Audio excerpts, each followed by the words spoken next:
शुरू करने वाले हैं 10th क्लास का सब्जेक्ट मैथ एनसीईआरटी बुक से जो है चैप्टर 3। और चैप्टर 3 में आज हम बेसिक कॉन्सेप्ट को देखेंगे। जैसा कि मैंने लिखा है, चैप्टर 3 का नाम है दो चर वाले रैखिक समीकरण, और इसमें हम बेसिक कॉन्सेप्ट पर बात करेंगे आज। तो चलिए शुरू करते हैं। जैसे चैप्टर का नाम ही है,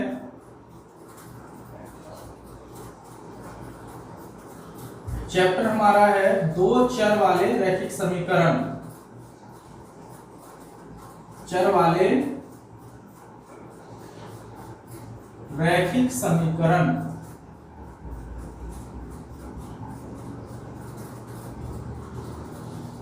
नाम से क्लियर है, दो चर वाले रैखिक समीकरण। जब हम बात करेंगे रैखिक समीकरण में, तो यहां पर हम लिख सकते हैं दो चर। समीकरण कोई भी समीकरण है वो चर और अचर से मिलकर बनता है, ये हमको समझना पड़ेगा। चर प्लस में अचर मिलकर जो है क्या बनाते हैं, समीकरण। समीकरण का निर्माण करते हैं। चर में जो है x y z होता है, अचर में a b c ये वास्तविक संख्या होता है। वास्तविक संख्याएं। जब अचर और चर मिलता है तो समीकरण का निर्माण होता है। और यहां पर हमको समझना है दो चर वाले रैखिक समीकरण, यानी समीकरण जब हम बनाएंगे दो चर वाले समीकरण की जब बात करेंगे, समीकरण, तो इसके अंदर में हम ax² प्लस में by प्लस में c इस रूप में समीकरण को लिखेंगे इक्वल टू 0। यहां पर a b c जो है क्या है, वास्तविक संख्या है।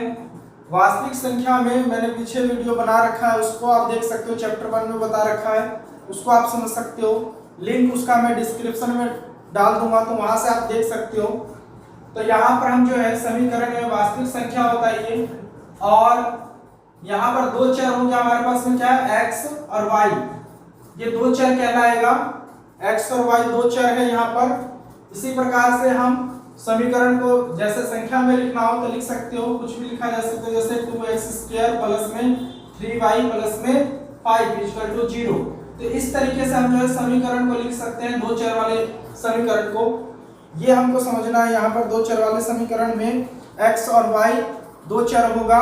x y हो सकता है या ABCD का कुछ भी हो सकता है, अल्फाबेट में जो है कुछ भी हो सकता है, परंतु वहां पर जो है दो चर होगा, ये ध्यान रखना है।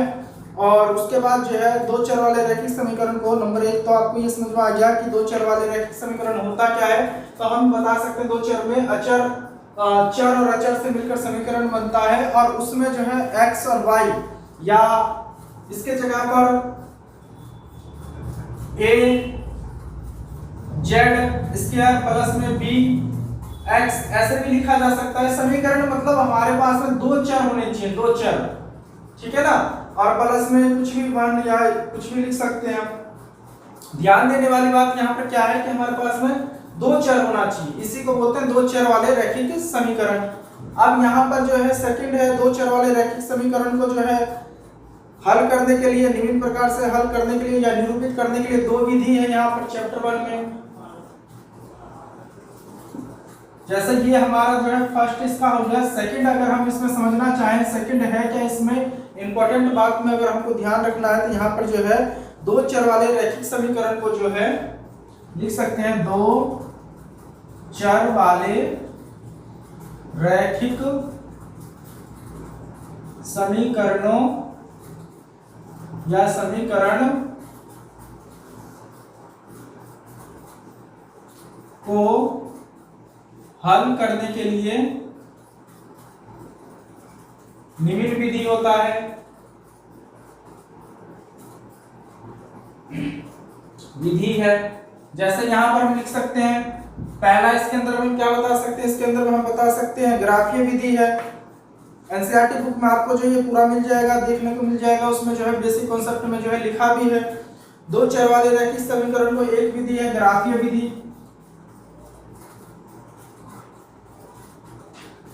ग्राफीय विधि। दूसरा विधि जो है इसके अंदर में, सेकंड इसके अंदर में जो है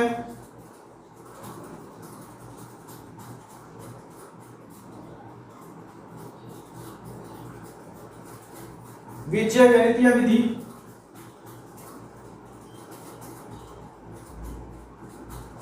इसको लिख सकते हैं बीजगणितीय विधि, बीजगणित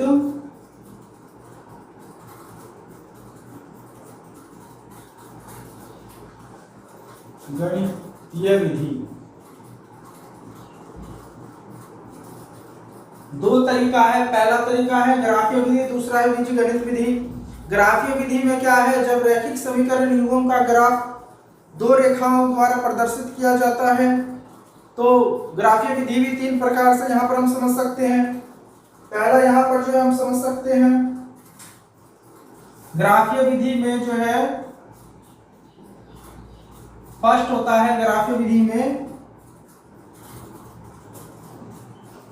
रैखिक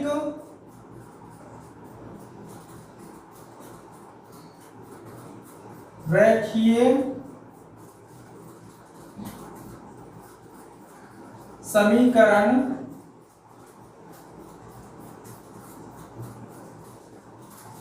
युग्म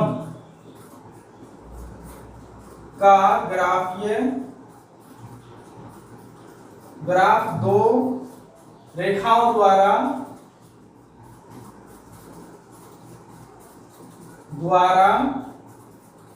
दर्शाया जाता है। ये आप लिख सकते हो, बेसिक कॉन्सेप्ट है ये, आप लिख सकते हो। ग्राफीय विधि को जब हम करते हैं, रेखीय समीकरण को युग्म को ग्राफ के दो रेखाओं द्वारा प्रदर्शित किया जा सकता है।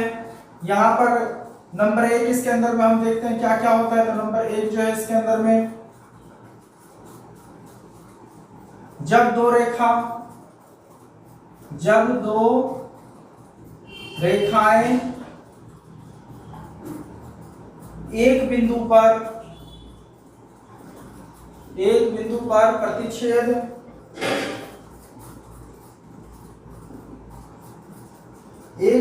प्रतिच्छेद करती है तब दो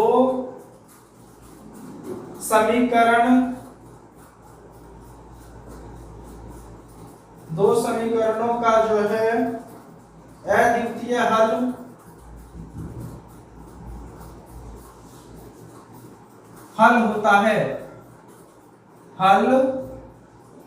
होता है और युग्म जो है संगत होगा तथा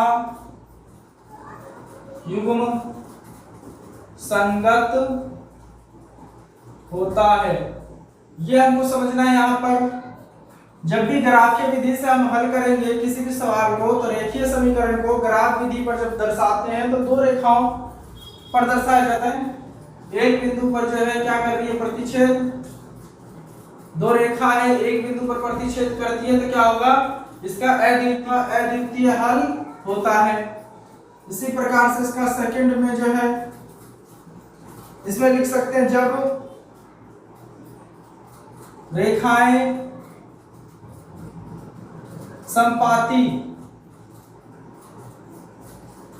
संपाती होती है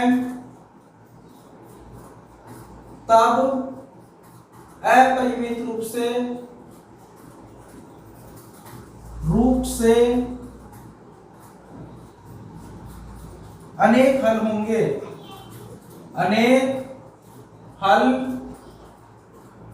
होते हैं। संपाती का मतलब है तथा युग्म संगत होना चाहिए, तथा युग्म संगत होता है या होती है। यहां पर हम लिख सकते हैं संपाती का मतलब है, जैसे इस तरीके से एक ही लाइन पे जो है इस तरीके से बना सकते हो, संपाती हो एक ही रेखा पर, ठीक है ना, ये संपाती का निशान हो गया। तो इस तरीके से एक ही रेखा पर जब होगा संपाती कहलाएगा। तीसरा इसके अंदर में ग्राफीय विधि के अंदर में तीसरी बात और समझ सकते हैं हम, इसके अंदर में जब दो रेखाएं जब दो रेखाएं समांतर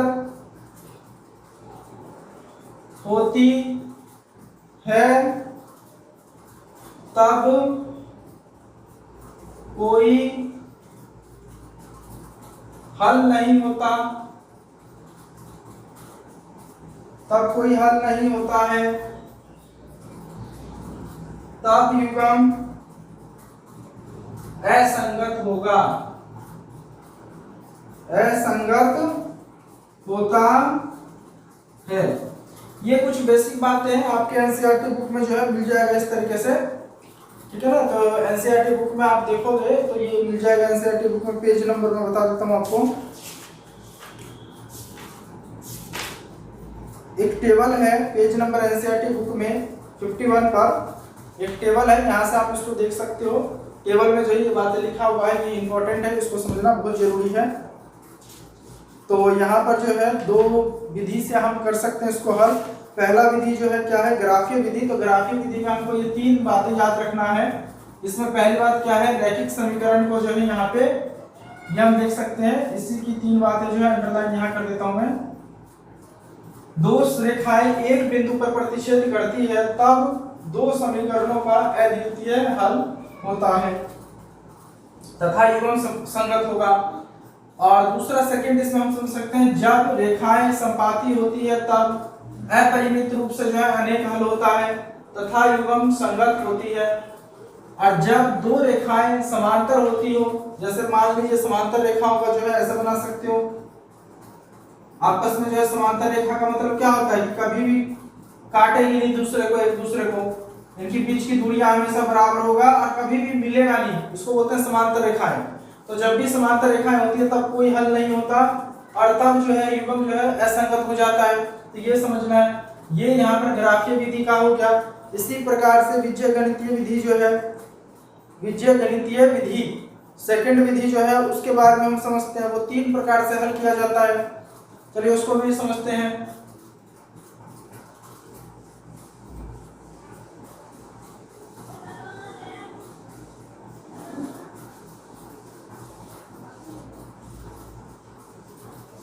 बीजगणितीय विधि में जो है यहाँ पर नंबर 1 हम लिख सकते हैं,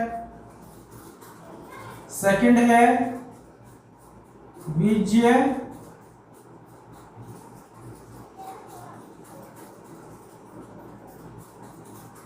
गणितीय विधि, इसको भी हटा सकते हैं, रफ का लेता है। तो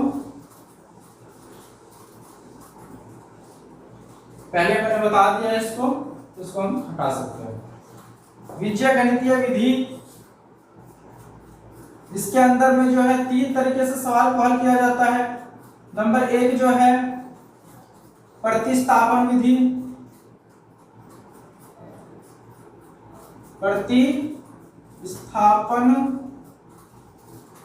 प्रतिस्थापन विधि कह सकते हैं इसको। नंबर 2 पर जो है विलोपन विधि,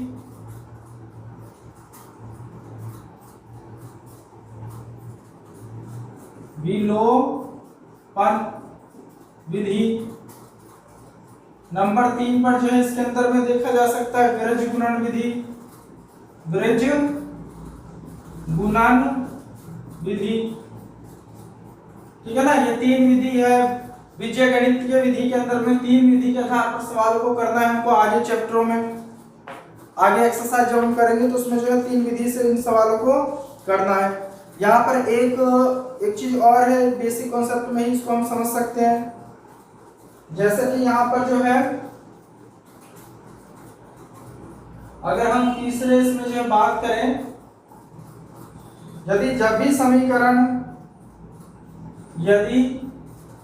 दो समीकरण को शॉर्ट में लिखता हूं, जैसे a1x प्लस में b1y प्लस में c1 इक्वल टू 0 हो, और दूसरा समीकरण तथा समीकरण हो a2x प्लस में b2y प्लस में c2 इक्वल टू 0, तब जो है हो तब क्या कह सकते हैं, तो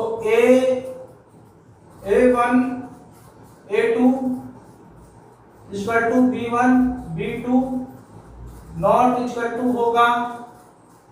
तो यहां से जो है हम कह सकते हैं अद्वितीय हल होगा, अद्वितीय हल तथा संगत होगा। और इस स्थिति में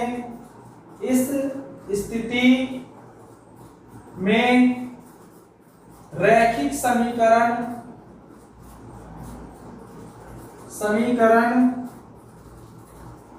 युग्म जो है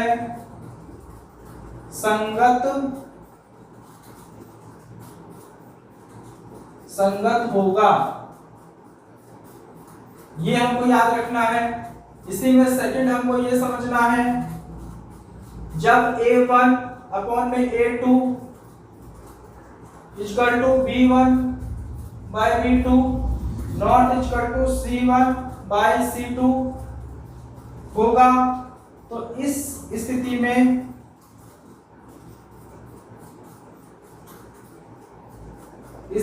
में रैखिक समीकरण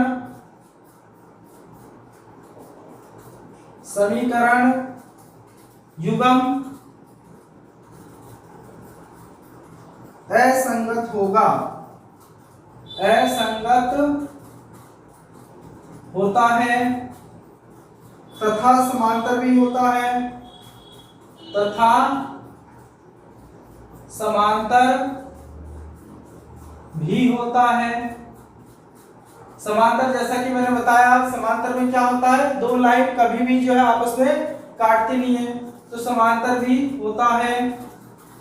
और साथ में इसका कोई हल नहीं होता है, और लिख सकते हो कोई हल नहीं होता है। तीसरा इसके अंदर में हम यहां पर समझ सकते हैं,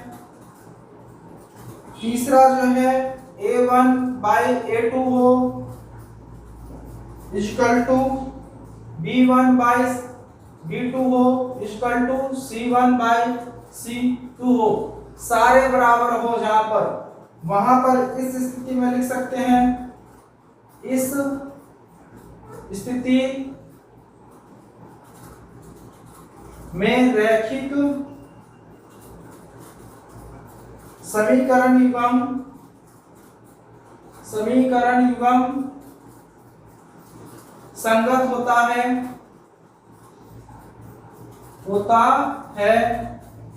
तथा